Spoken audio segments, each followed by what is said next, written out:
السلام علیکم ورحمۃ اللہ وبرکاتہ۔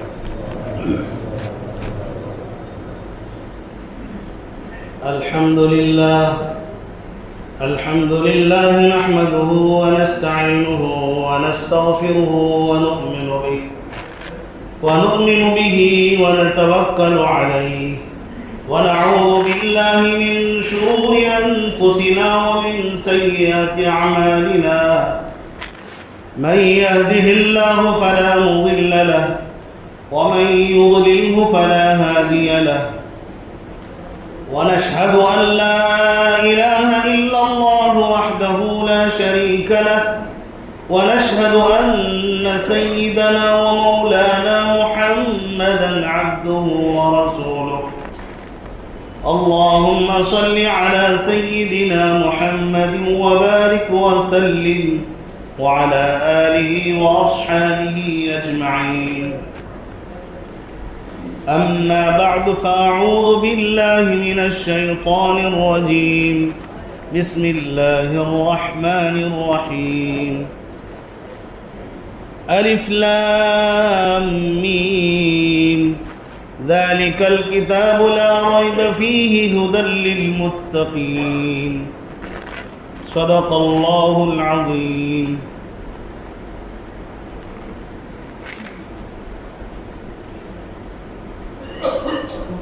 وہ معزز تھے زمانے میں مسلمان ہو کر، وہ معزز تھے زمانے میں مسلمان ہو کر، اور ہم خوار ہوئے تارک قرآن ہو کر. میرے واجب الاحترام بزرگوں اور بھائی اور اسلام کے غیور فرزندوں، اللہ تبارک و تعالیٰ کا احسان و کرم ہے کہ اللہ تعالیٰ نے ہم سب کو مسلمان بنایا، ایمان کی دولت سے نوازا ہے. کروڑوں لوگوں میں سے چن کر چھانٹ کر اللہ تعالیٰ نے ایمان کی بیش بہا دولت ہم سب کو عطا فرمائی. اس پر اللہ تعالیٰ کا ہم لوگ بار بار شکر ادا کریں. دنیا میں اللہ تبارک و تعالیٰ نے اپنی بات کرنے کے لیے، اپنی وحدانیت کو پیش کرنے کے لیے لوگوں کو اپنی عبادت کی طرف متوجہ کرنے کے لیے دو سلسلے نازل کیے ہیں. انسانوں میں سے ایک سلسلہ نبیوں کا ہے، اور اللہ تعالیٰ نے انہی نبیوں کو اپنی کتابیں، اپنے قوانین عطا فرمائے تاکہ وہ بندوں کو پیش کریں اور وہی باتیں بتلائیں جو اللہ تبارک و تعالیٰ نے انہیں بتائیں. تو بہت سارے لوگ ایسے تھے جو ان باتوں کو نہیں مانے، وہ گمراہ ہو گئے.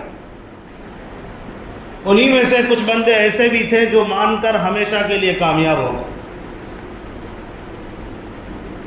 آج سے نہیں، حضرت آدم علیہ السلام سے لے کر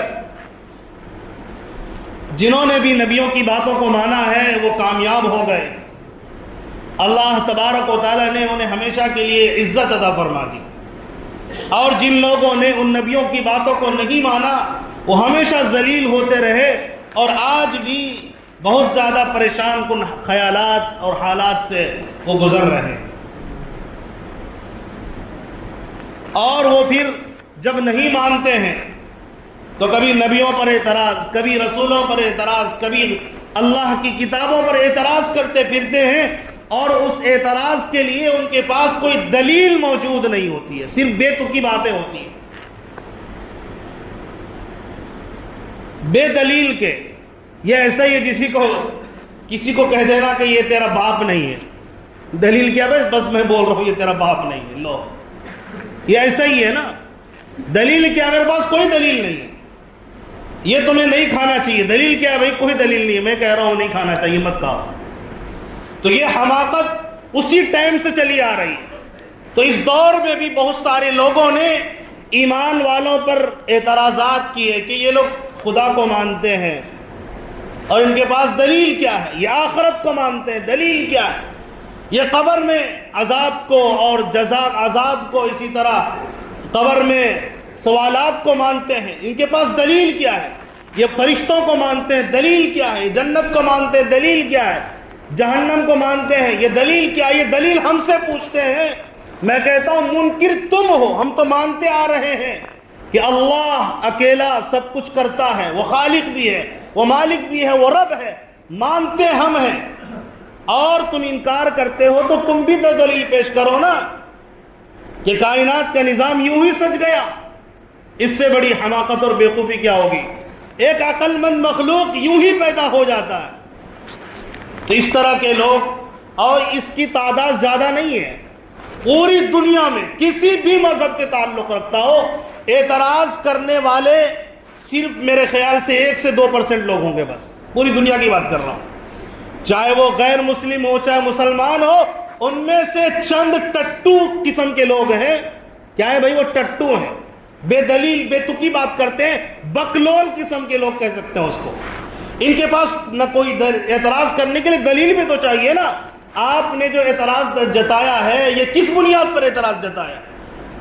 جب سارے لوگ ایک بات کہہ رہے ہیں، 98% لوگ، کہ کوئی اس دنیا کو بنانے والا ہے، کوئی انسان کو پیدا کرنے والا ہے، اسی لیے انسان کے بس میں نہیں کہ وہ کیا پیدا کرے گا، کسی عورت کے بس میں نہیں کہ وہ پیدا کرے گی یا نہیں کرے گی، اور وہ کیا پیدا کرے گی یہ بھی نہیں پتا ہے۔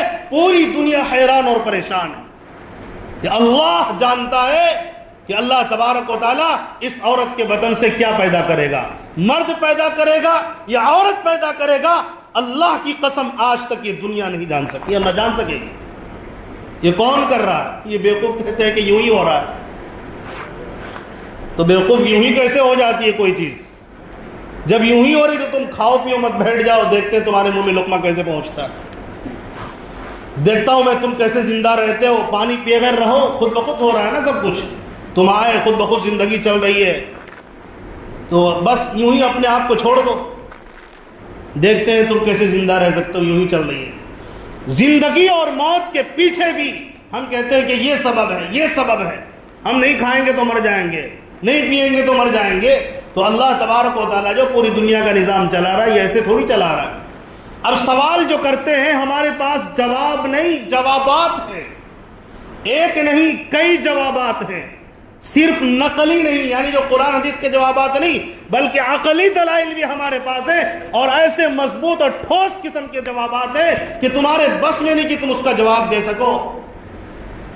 یقیناً ہم مانتے ہیں اس پوری دنیا کے نظام کو چلانے والا اللہ ایک ہے، آسمان کو پیدا کرنے والا ایک اللہ ہے، زمین کو پیدا کرنے والا ایک اللہ ہے، کائنات کے نظام کو سجانے والا ایک اللہ ہے، پہاڑوں کو پیدا کرنے والا ایک اللہ ہے، سمندروں کو پیدا کرنے والا ایک اللہ ہے، ایک ہی پانی سے اللہ تبارک و تعالی میٹھے پھلوں کو بھی پیدا کرتا ہے، وہی اللہ ہے، وہی ایک اللہ ہے جو پھلوں کے اندر میٹھا پن بھی پیدا کرتا ہے، وہی اللہ ہے جو کسی چیز کو اسی ایک پانی سے بنائے اور کڑوا کر دے، اسی پانی سے اللہ بے جان بھی پیدا کرتا ہے، ساگ سبزی پھل فروٹ درخت اور شجر و حجر کو پیدا کرتا ہے، اسی پانی سے اللہ تبارک و تعالی جاندار مخلوقات کو بھی پیدا کرتا ہے، انسان کو بھی بناتا ہے، اسی طرح اللہ تبارک و تعالی اور بھی جانور وغیرہ کو پیدا کرتا ہے، ایک پانی سے اللہ بے جان بھی پیدا کرتا ہے اور انسان بھی اور جانور مخلوقات بھی اللہ پیدا کرتا ہے۔ یہ تو اللہ تبارک و تعالی کا کرشمہ ہے۔ ہم مانتے ہیں کہ اللہ تبارک و تعالی ہی ہمیں زندہ رکھتا ہے، ہم مانتے ہیں اگر موت آ جائے، موت کا وقت جو لکھا ہوا ہے پوری دنیا مل کر ایک سیکنڈ کے لیے اسے بچا نہیں سکتی۔ ہم نے دیکھا چاروں طرف ڈاکٹر کھڑے ہیں، ایک آدمی کو بچانے کی کوشش ہے، سارے آلات سارے اسباب اختیار کر لیے گئے، دنیا کا بڑا سے بڑا ڈاکٹر موجود ہے، بچانے کی کوشش جاری ہے، اللہ کی قسم ان ڈاکٹروں کی موجودگی میں وہ بندہ دنیا چھوڑ جاتا ہے۔ یہ اللہ تعالیٰ کی قدرت نہیں تو کس کی قدرت ہے؟ 4 مہینے تک ماں کے پیٹ میں جو بچہ بول نہیں سکتا تھا، دیکھ نہیں سکتا تھا، سن نہیں سکتا تھا، اس کے میں حرکت پیدا نہیں ہو سکتی تھی، 4 مہینے کے بعد اس کے اندر حرکت کون ڈالتا ہے؟ خود بخود حرکت پیدا ہو جاتی ہے۔ تمہارے عقلوں پر تو رونا آتا ہے، کوئی تو ہے، اسی لیے تو 98% لوگ مانتے ہیں نا۔ شرک کرنا الگ چیز ہے، مانتے سب ہیں وہ یہ بات الگ ہے کہ کوئی بہت سارے خداؤں کو ملا کر مانے، وہ ایک الگ مسئلہ ہے۔ میں کہتا ہوں وہ یہ مانتے ہیں کہ کوئی اس کائنات کے نظام کو چلانے والا ہے، چاہے وہ 10 ہو یا 5 ہو، یہ بات الگ ہے، لیکن وہ یہ مانتے ہیں 98%۔ یہ 2% کے 2% جو 1% لوگ ہیں، یہ ٹٹو قسم کے بکلول قسم کے لوگ ہیں جو ساری دنیا سے اختلاف انہوں نے مول لے لیا اور ان کے پاس کوئی دلیل نہیں۔ ہاں ہم مانتے ہیں، ایک مانتے ہیں، ہمارے پاس ایک ماننے کے بھی دلائل ہیں، ہمارے پاس ایک سب کچھ کرتا ہے اس کے لیے بھی دلائل ہے۔ وہ دلائل کون دے گا؟ سوال یہ پیدا ہوتا ہے وہ دلیل کون دے گا؟ انسان بتائے گا دلیل؟ میں کہتا ہوں نہیں، تم کیا دلیل بتاؤ گے؟ تم نے تو دلائل بتائے، لوگوں نے اختلاف کر دیا۔ دنیا والے انسان کتاب لکھتے ہیں اور اسی کے اپوزٹ کوئی دوسری کتاب آگے کھڑی ہو جاتی ہے۔ تمہارے پاس تو علم ہی نہیں ہے کہ اس دنیا کے نظام کو کون چلاتا ہے، تم کیوں بتاؤ گے؟ تمہاری بات کو ہم کیوں مانیں گے؟ دنیا کا کوئی بڑا سے بڑا آدمی کہ میں بہت بڑا پڑھا اور لکھا ہوں اور وہ یہ کہہ دے میں تمہیں بتاؤں گا کہ اس دنیا کے نظام کو کون چلاتا ہے، انسان کو پیدا کون کرتا ہے، مارتا کون ہے، رب کون ہے، خالق کون ہے، مالک کون ہے، میں بتاؤں گا۔ میں کہتا ہوں کہ غلط، تمہارے پاس علم نہیں ہے، تم جھوٹے ہو۔ تمہارے پاس علم ہے ہوگا تب نہ تم بتاؤ گے۔ تم آج پیدا ہوئے، چند سال میں مر جاؤ گے۔ جب تم نے آنکھیں کھولی تو دیکھا میرے ماں باپ موجود ہیں، تو تمہارے ماں باپ کو کس نے پیدا کیا؟ پھر ان کے ماں باپ کو کس نے پیدا کیا؟ جب آنکھیں کھولی تو دیکھا کہ تم نے ماں باپ کے ذریعے سے تم یہاں دنیا میں آئے ہو، اور تم نے جب پیدا ہوئے دیکھے کہ 24 گھنٹے کی جو یہ دن ہے، رات ہے، پھر دن ہے، اسی طرح آسمان میں سورج نکل رہا ہے، چاند نکل رہا ہے، رات آتی ہے، دن، یہ تو تم دیکھ رہے ہو اپنی آنکھوں سے۔ لیکن اس کو کس نے چلایا؟ آسمان کس نے بنایا؟ پہاڑ کس نے گاڑے؟ سمندر کس نے بہائے؟ میٹھا پانی کون پیدا کرتا ہے؟ کھارا پانی کو کون بناتا ہے؟ کائنات کی چیزوں کو کون وجود میں لاتا ہے؟ میٹیریل کہاں سے آ رہا ہے یہ کون بتائے گا؟ یہ سونا کہاں سے آیا، چاندی کہاں سے آئی؟ اسی طرح اور بھی چیزیں لے لیجئے، ہیرے جواہرات، یہ کیسے آتا ہے؟ تم نے دیکھا، یہ آیا کہاں سے؟ یہ کوئی نہیں بتائے گا۔ جو پیدا کرنے والا رب ہے، جو پیدا کرنے والا خالق ہے، جو کریٹر ہے، وہ بتائے گا کہ یہ کیسے میں وجود میں لاتا ہوں، وہ بتائے گا آ کر۔ اب سوال یہ پیدا ہوتا ہے کہ وہ کس کو بتائے گا؟ کیا سارے انسان کو بتائے گا؟ اس جواب کو سمجھنے سے پہلے ایک اور سوال کو حل کر لیتے ہو۔ سوال یہ ہے کہ اللہ تعالیٰ نے انسان کو پیدا کیوں کیا ہے؟ اس کا جواب بھی اللہ تعالیٰ نے دیا ہے۔ کہاں دیا میں بات بتاؤں گا۔ پہلے تو یہ طے ہو جائے کہ انسان کو پیدا کیوں کیا گیا، یہ کیوں پیدا ہوا؟ کیا جو عام جانور ہے اس کی زندگی میں کوئی فرق ہوگا یا نہیں؟ کہ جس طرح کتا بلی ہے اسی طرح انسان بھی ہے کیا؟ تو جواب یہ ہے کہ نہیں، اس کا عقل زیادہ ہے، اس کی سمجھداری کتا بلی کے مقابلے میں زیادہ ہے۔ تو یہ کیوں پیدا کیا گیا ہے؟ تو پیدا کیا گیا ہے، اللہ تبارک و تعالیٰ نے خالق اور مالک نہیں پیدا کرنے کے بارے میں بتایا کہ میں نے پیدا کیا ہے اپنی عبادت کروانے کے لیے، اور ہم نے لوگوں کو آزمائش میں ڈالا ہے، چاہے وہ کسی بھی طبقے سے تعلق رکھتا ہو، کسی بھی مذہب سے تعلق رکھتا ہو۔ ایک انسان دھرتی پر وجود پذیر ہوگا، اس کا مقصد یہ ہے کہ وہ مجھے پہچانے اور میری عبادت کر کے میری پوجا کر کے وہ لائے دنیا سے جائے۔ دنیا کے بعد ایک زندگی ہوگی، اس زندگی میں جنت اور جہنم دوں گا۔ یہ آزمائش کے لیے اللہ تعالیٰ نے پیدا کیا۔ اب آئیے آپ کو بتاتا ہوں کہ یہ کیسے پتہ چلے گا کہ پوری کائنات کے نظام کو اللہ تعالیٰ چلاتا ہے۔ ہم جتنی چیزوں کو مانتے ہیں ہمارے پاس ٹھوس دلیل موجود ہے۔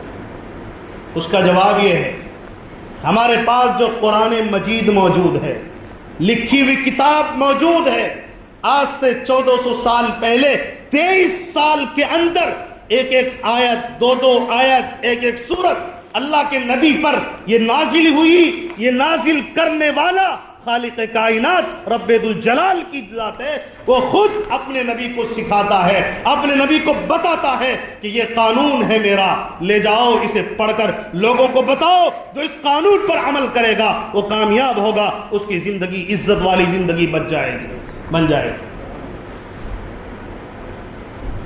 اب سوال پیدا ہوتا ہے کہ ہم یہ کیسے مانیں کہ نبی نے جو باتیں کی ہے وہ اللہ کی باتیں ہیں، وہ خالق کی باتیں، جو پیدا کرنے والا کریٹر ہے اس کی باتیں ہم کیسے مانیں گے؟ اس کا جواب یہ ہے، ہمارے اور آپ کے آقا حضرت محمد الرسول اللہ صلی اللہ علیہ وسلم کو اللہ تعالیٰ نے معجزانہ طور پر یہ طے کر دیا تھا کہ نبی نہ کسی سے لکھیں گے، نہ کسی سے لکھنا سیکھیں گے، نہ کسی سے پڑھنا سیکھیں گے۔ ہمارے نبی کا ایک معجزہ یہ ہے، ہمارے نبی امی تھے، نہ کسی سے ایک حرف لکھنا سیکھا، نہ کسی سے پڑھنا سیکھا، نہ انسانوں سے سیکھا، نہ جناتوں سے سیکھا، نہ کسی فرشتے نے دعویٰ کیا کہ ہم نے نبی کو سکھایا ہے۔ تو یہ سکھانے والا کون ہے؟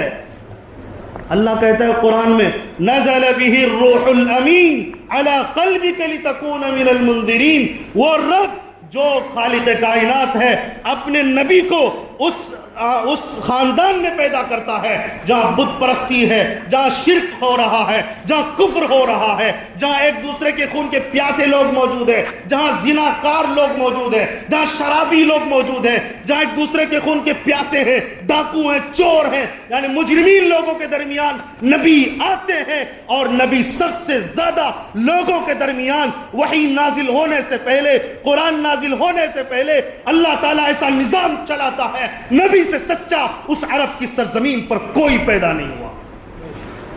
اس وقت کے پکے مشرک، اس وقت کے پکے کافر، اس وقت کے پکے غیر مسلم جو نبی کے دشمن تھے وہ بھی جانتے تھے نبی سے سچا اور نبی سے زیادہ امانت دار کوئی نہیں ہے۔ پہلے سچائی کا ڈنکا بجوایا، پہلے امانت داری کا ڈنکا بجوایا۔ ان سے بڑا سچا، ان سے بڑا تقوی والا، ان سے بڑا ولی اس وقت میں 40 سال کی عمر تک نبی پر ابھی ایک قرآن کی آیت نازل نہیں ہوئی، اللہ تبارک و تعالیٰ نے ایسی تربیت کی، نبی کبھی جھوٹ نہیں بولا۔ پوری تاریخ عرب میں، تاریخ انسانیت میں جو اس وقت موجود تھی، کوئی یہ کہہ نہیں سکتا کہ نبی نے آج جھوٹ بولا ہے۔ ایک واقعہ مجھے یاد آیا، نبی نے ایک شخص سے وعدہ کیا کہ میں یہی رہتا ہوں، تم جا کر آؤ۔ 3 دن کے بعد آئے تو نبی پاک علیہ السلام وہیں تھے۔ اس طرح اللہ کے نبی صلی اللہ علیہ وسلم کی اللہ تعالیٰ نے تربیت کی ہے اپنے نبی پاک علیہ السلام کی۔ جب سچا مانا، اب جو بھی بات وہ کریں گے وہ سچ کریں گے۔ 40 سال تک کوئی سچ بولے، اس کے بعد جو باتیں کرے وہ جھوٹی کیسے ہو سکتی ہے بھائی؟ اچانک سے کیا ضرورت پیش آ گئی؟ جس بات کی دعوت دی جا رہی تھی سارے عرب کے لوگ مخالف ہو گئے، چند لوگوں کے علاوہ، یہاں تک کہ کہا اے محمد تمہیں کیا چاہیے؟ عورت چاہیے، عورت دوں گا۔ یہاں تک کہ تمہیں بادشاہت چاہیے، عرب کی حکمرانی دوں گا۔ کیسر و کسرا تمہارے قدموں میں لا کر ڈال دیا جائے گا۔ یہاں تک کہ وہ نبی کے چچا ابو طالب کے پاس آئے نہیں آئے، بخاری میں موجود روایت، مسلم میں موجود، حدیث کی بڑی بڑی کتابوں میں موجود، لوگوں نے آ کر کہا اے نبی، نبی سے لوگوں نے آ کر ابو طالب کو کہا اپنے بھتیجے کو سمجھائیے، یہ کون سی باتیں کرنے لگے ہیں، ایک اللہ کی دعوت دیتے ہیں، ان کو کہیے۔ ابو طالب نے سمجھانا شروع کیا، اے بھتیجے کیا تم پیش کر رہے، چھوڑ دو۔ انہوں نے کہا اے میرے چچا، اگر یہ لوگ میرے ایک ہاتھ پر سورج، ایک ہاتھ پر چاند بھی لا کے رکھ دے، جس بات کو میں لے کر کھڑا ہوا ہوں اس سے سچی بات کوئی نہیں، میں نبی ہوں، میں اس پیغام کو، سچے پیغام کو عام کر کے رہوں گا۔ اس کے بعد جب نبی نے کسی سے لکھنا پڑھنا نہیں سیکھا، نہ کسی نے ایک لفظ کا دعویٰ بھی کوئی نہیں کیا آج تک، پتہ یہ چلا نبی بے پڑھے لکھے تھے، لیکن نبی سے بڑا معلم، نبی سے بڑا استاد، نبی سے بڑا ٹیچر آج اس دنیا نے جنم ہی نہیں دیا ہے۔ نہ نبی سے پہلے نبی سے بڑا ٹیچر استاذ پیدا ہوا، نہ نبی کے بعد آج تک پیدا ہوا۔ اور نبی پاک علیہ السلام نے جو تعلیم دی وہ قرآن کی تعلیم دی۔ بے پڑھے لکھے نبی پاک علیہ السلام نے توریت نہیں پڑھی، انجیل نہیں پڑھی، زبور نہیں پڑھی، اور یہاں تک کہ نبی پاک علیہ السلام جو پہلے نبیوں پر کتابیں نازل کی گئی ان کتابوں کو نہیں پڑھا، لیکن وہ باتیں نبی نے قرآن میں بتائی۔ نبی نے جو قرآن پیش کیا اس میں کچھ باتیں توریت کی بھی ہے، انجیل کی بھی ہے، زبور کی بھی ہے۔ جب کوئی ایک لفظ نہیں سکھاتا یہ نبی بول کہاں سے رہا ہے؟ ہاں اس کو بلوانے والا اللہ خالق مالک خود تعارف کراتا ہے اور کہتا ہے اننی انا اللہ لا الہ الا انا فاعبدنی۔ اے نبی میں اللہ ہوں، اقرأ بسم ربک الذی خلق، پڑھو اس رب کے نام سے جو کریٹر ہے، جس نے کائنات کے نظام کو پیدا کیا، کائنات کے نظام کو چلانے والا۔ اپنے رب کے نام سے پڑھو جس نے کائنات کے ہر چیز کو پیدا کیا، جو پیدا کرنے والا ہے۔ یہ اللہ تعالیٰ پہلی آیت میں، پہلی آیت کے نزول میں اللہ تبارک و تعالیٰ نے نبی کو یہ بتایا، تو وہ اللہ خود تعارف کرواتا ہے اور کہتا ہے الف لام میم ذالک الکتاب لا ریب فیہ، یہ وہ کتاب ہے جس میں شک و شبہ کی کوئی گنجائش نہیں ہے۔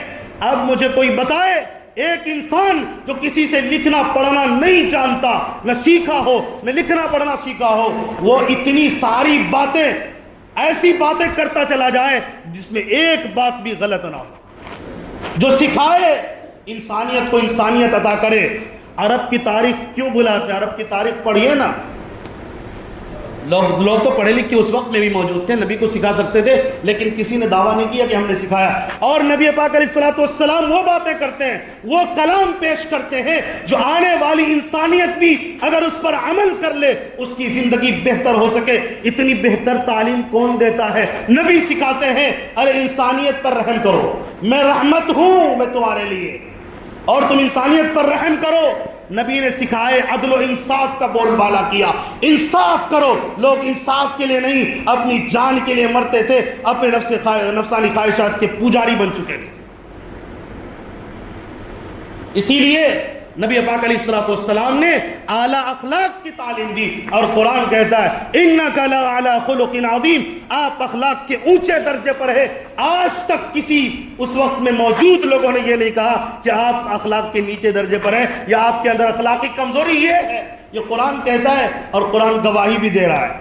یہ قرآن آیا کہاں سے؟ یہ اللہ تعالیٰ نے اپنے نبی پر نازل کیا، اسی لیے اللہ کہتا ہے نزل بہ الروح الامین، اس کو جبریل فرشتہ روح الامین حضرت جبریل علیہ السلام لے کر آئے، علی قلبک لتکون من المنذرین، تیرے دل پر نازل کیا ہے تاکہ تو ڈرانے والوں میں سے، نبیوں میں سے ہو جائے۔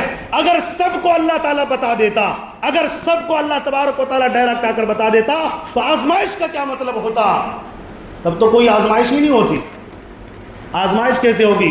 جب یقین اس لیول کا پہلے ہی ہو چکا ہوگا دیکھ کر، تو پھر آزمائش کا کوئی مطلب ہی نہیں ہوتا۔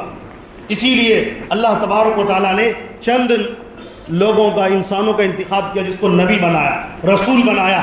انسانوں میں سے ہی اللہ تعالیٰ نے چنا، رسول اور نبی بنایا اور بھیجا لوگوں کی ہدایت کے لیے۔ تم چند لوگ ہو، جاؤ میرے پیغام کو پہنچاؤ، جو اس پیغام کو مانے گا۔ اور یوں ہی نہیں منوایا، معجزات عطا فرمائے تمام نبیوں کو، ایسی ایسی باتیں ان سے بتائی گئی جو انسان کے بس میں وہ بات نہیں ہوتی ہے۔ کیا نبی پاک علیہ الصلوۃ والسلام نے چاند کے 2 ٹکڑے نہیں کیے ہیں؟ قرآن کہتا ہے اقتربت الساعۃ وانشق القمر، قیامت قریب آ گئی اور چاند پھٹ گیا۔ چاند کو 2 ٹکڑے کیا۔ کوئی ماں کا لال آج چاند کو ٹچ کر کے دکھا دے؟ چاند کو 2 ٹکڑے کیا ہے اللہ تبارک و تعالیٰ نے۔ اللہ کے نبی صلی اللہ علیہ وسلم نے، یہ کیا تھا؟ یہ معجزہ تھا، یہ اللہ کی قدرت تھی۔ تو بہرحال معجزات عطا کیے گئے، دلائل دیے گئے۔ ایک مرتبہ نبی پاک علیہ الصلوۃ والسلام کا واقعہ ہے کہ کسی جگہ بیٹھے ہوئے تھے، کچھ لوگ سازش کر رہے تھے کہ نبی پاک علیہ الصلوۃ والسلام کے اوپر سے کچھ گرا دیا جائے، پتھر وغیرہ گرا دیا جائے تاکہ نبی صلی اللہ علیہ وسلم زخمی ہو جائے یا انتقال کر جائے، نعوذ باللہ۔ ایسی سازش کی گئی۔ اللہ کے نبی کو پتہ چل جاتا، کوئی بتایا نہیں، اور نبی وہاں سے اٹھ کے چلے جاتے ہیں۔ کافر و مشرک حیران صدر رہ جاتے ہیں دشمن کہ یہ کیا ہو گیا، گرانے سے پہلے اٹھ کے چلے گئے، یہ کیسے چلے جا رہے ہیں بھائی؟ یہ بتانے والا ایک اللہ ہے۔ کسی نے آج تک دعویٰ نہیں کیا کہ کوئی اس نے نبی کو بتایا پھر نبی آگے گئے۔ کوئی اوپر سے ڈالنا چاہ رہا تھا نا کچھ۔ نبی پاک علیہ الصلوۃ والسلام ہجرت کی رات میں گئے، کفاروں کے سامنے سے نکلے، دشمنوں کے سامنے سے نکلے، سارے لوگ نبی کو قتل کرنے کے لیے کھڑے تھے، لیکن کوئی دیکھ ہی نہیں پایا۔ نبی نے مٹی اٹھایا، آنکھ میں پھینک دیا۔ سارے لوگوں کو آنکھ میں نہیں پھینکا، ایک طرف پھینکا، اللہ تعالیٰ نے سارے لوگوں کو آنکھ میں ڈال دیا۔ یہ کون کر رہا ہے؟ یہ اللہ کی ذات ہے۔ اسی لیے ہم کہتے ہیں ہم مانتے ہیں اس قرآن سے جس قرآن کو اللہ تعالیٰ نے نازل کیا. اب قرآن میں جو کچھ ہوگا وہ سب کو مانیں گے. اور جن جن نے مانا، صحابہ نے مانا، سب سے زیادہ عزیز بنے، عدل و انصاف کا بول بالا کرنے والے بنے. حضرت ابوبکر صدیق آئے، پوری دنیا کے اندر عدل و انصاف کا ڈنکا بجایا اور پوری دنیا پر بادشاہت کی. حضرت عمر فاروق انہی لوگوں میں سے ابو جہل کے درمیان تھے، ابو لہب کے درمیان تھے. ابو جہل نہیں مانا، ابو لہب نہیں مانا، ان کی آل اولاد نہیں مانا، آج ان کے نام کو کوئی نہیں جانتا. حضرت عمر فاروق آئے اور مانا، نبی کو قتل کرنے نکلے تھے، نبی کا کلمہ پڑھا، قرآن کو سیکھا اور پوری دنیا پر حکومت کی کے لیے کی. بتاؤ، یہ قرآن سکھاتا ہے. نبی کی خدمت میں آئے، یہ نبی کے شاگرد تھے. حضرت ابو بکر، حضرت عمر فاروق، حضرت عثمان، حضرت علی ایسا انقلاب برپا کر دیا کہ ان کے دور میں کوئی ناانصافی کی سوچ بھی نہیں سکتا تھا. یہ قرآن تعلیم دیتا ہے. یہ معجزانہ کلام ہے. یہ جو پڑھتا ہے وہ سیکھ جاتا ہے. میں اس لیے کہتا ہوں، چیلنج کرتا ہوں، اگر تمہیں ایک ذرہ برابر بھی کوئی غلطی قرآن میں نظر آئے تو تم دلیل سے بات کر کے غلطی ثابت کر دو.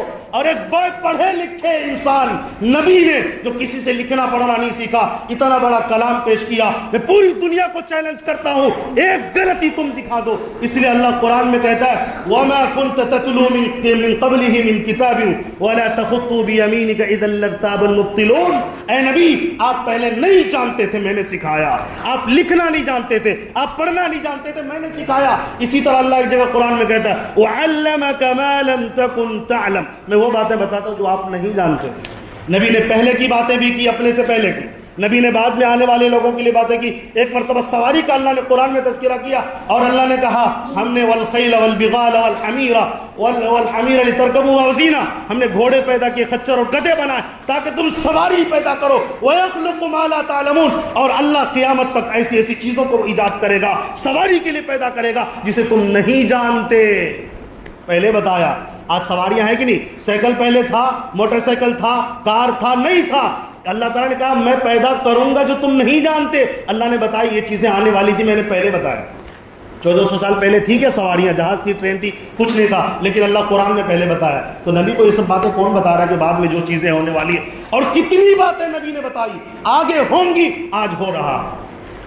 اور جن جن لوگوں نے قرآن کو اپنایا ان کی زندگی بدلی کی نہیں بدلی. پورے عرب کے اندر گناہوں کا ریشو کم ہوا کہ نہیں ہوا؟ بلکہ پورے عرب سے گناہوں کا خاتمہ ہو چکا. سب ایک انسان دوسرے کی فکر کرنے والے، بیٹیوں کو زندہ دفن کرتے تھے، لیکن جب قرآن کو پڑھنے والوں نے قرآن کو پڑھا، ایسے انسان سے، ایسے نبی سے جو کسی سے لکھنا پڑھنا نہیں جانتے، تعلیم ایسے دیتے ہیں جو اس پر عمل کرے گا وہ کامیاب ہوگا. صحابہ 1,24,000 دنیا میں تشریف لائے، ان جیسی تم مثال پیش نہیں کر سکتے کہ ان جیسا کوئی انسان بعد میں پیدا ہوا. اتنا اچھا، اتنا اخلاق والا، اتنا عدل و انصاف والا، دوسروں کی فکریں کرنے والا، حق کے لیے اپنی جان لٹانے والا پیدا کر دو نا. دکھاتے ہیں کیونکہ نبی سے انہوں نے ملاقات کی تھی، نبی کو دیکھا تھا. ارے نظریں مل جائے تقدیر بدل جاتی ہے. وہ ذات نبی کی ہے، وہ ذات سچی ذات ہے جس نے کلام کو پیش کیا. اس لیے ہم کہتے ہیں ہم بے دلیل نہیں، تمام چیزوں پر ایمان لاتے ہیں دلیل کے ساتھ. اور وہ دلیل قرآن مقدس جو معجزہ ہے ہمارے سامنے موجود ہے. آج بھی چیلنج ہے، تم اس کے اندر اختلاف بتا دو. ایک آدمی بے پڑھا لکھا ہو، میں چیلنج کرتا ہوں 1 سال تک ایسی باتیں بتائے جس میں آپس میں ٹکراؤ نہ ہو. بتائے گا کوئی؟ نبی نے 23 سال تک ایسی باتیں کی جو آپس میں ٹکراتی نہیں ہے. بتائیے چلا سکھانے والا کون ہے؟ معلم، استاذ اللہ تبارک و تعالیٰ. اس لیے ہم بے دلیل دلائل کے ساتھ مانتے ہیں. لہٰذا اے 2 ٹکے گے لوگوں، اپنے دلیل کو تم اپنے پاس رکھو اور تم اپنے اعتراضات اپنے پاس رکھو. میں تمہارے اعتراضات کو جوتوں کی نوک پہ رکھ کے اڑاتا ہوں. تیرے اعتراضات کی کوئی حیثیت نہیں، تم تو پاگل ہو چکے ہو. آج کوئی بھی کتاب لکھے گا، پہلے لکھا ہو یا بعد میں، انسان لکھے گا، اعتراض ہوا، اختلاف ہوا. کوئی بھی کتاب لے کر آ جائے، انسان کی کتابوں کی اختلاف ہوگا، لیکن قرآن ہے، اختلاف آج تک نہیں ہوا، نہ تبدیلی ہوئی نہ ہوگا. 1400 سال گزر گیا، آئندہ بھی گزرتا، قیامت تک کے لیے چیلنج ہے. عرب لوگوں کو چیلنج تھی، عرب میں عربی زبان کے قرآن ہے، عرب لوگوں کو چیلنج تھی. وَإِن كُنتُمْ فِي رَيْبٍ مِّمَّا نَزَّلْنَا عَلَىٰ عَبْدِنَا فَأْتُوا بِسُورَةٍ مِّن مِّثْلِهِ وَادْعُوا شُهَدَاءَكُم مِّن دُونِ اللَّهِ إِن كُنتُمْ صَادِقِينَ. اگر تم سچ کہتے ہو کہ یہ خدا کا قرآن نہیں ہے، ایک سورت بنا دو نا بھائی، کیا بات ہے، بنا دو. آج تک کوئی بنایا سنا آپ نے؟ سب حیران ہے. پتہ ہے چلا یہ سچی کتاب یہ اللہ نے نازل کی، اس لیے اختلاف نہیں ہے. انسان اگر اتارتا ہے، انسان کہتا ہے اختلاف ہو جاتا. چاہے کتنا بھی سچا انسان ہو، لوگ اختلاف ضرور کرتے. پتہ یہ چلا نبی پر اللہ نے قرآن نازل کیا، اس لیے کوئی اختلاف نہیں کر سکتا. اور اللہ نے وعدہ کیا توریت کے لیے نہیں کیا، زبور کے لیے، انجیل میں، حالانکہ وہ اللہ کی کتاب تھی، اختلاف لوگوں نے اس سے بھی کر دیا. لیکن قرآن کا معجزہ دیکھو، اللہ نے وعدہ کیا تھا میں اس کی حفاظت کروں گا. توریت کے لیے نہیں کیا، انجیل کے لیے، زبور کے لیے نہیں، قرآن کے لیے کیا، اور آج تک حفاظت ہو رہی کہ نہیں ہو رہی ہے؟ آئندہ بھی حفاظت ہوگی. اللہ تبارک و تعالی ہمیں بات اچھی طرح سمجھنے کی توفیق نصیب فرمائے. اس لیے ہم کہتے ہیں قرآن کے قریب آئے زندگی بدل جائے گی. آج جو بھی قرآن پر عمل کرتا ہے اس سے بڑا سچا اور انسان اس دنیا میں کوئی نہیں ہے. انشاءاللہ ہم لوگ قرآن پر عمل کریں گے، انشاءاللہ قرآن کے مطابق عمل کریں گے، قرآن کی تشریحات، نبی کی حدیث پر عمل کریں گے، انشاءاللہ ہماری زندگی کامیاب ہوگی، ہم اچھے بنیں گے، سچے بنیں گے. اللہ تعالی ہمیں عمل کی توفیق عطا فرمائے. آمین وآخر دعوانا الحمدللہ رب العالمین. ایک اعلان ہے.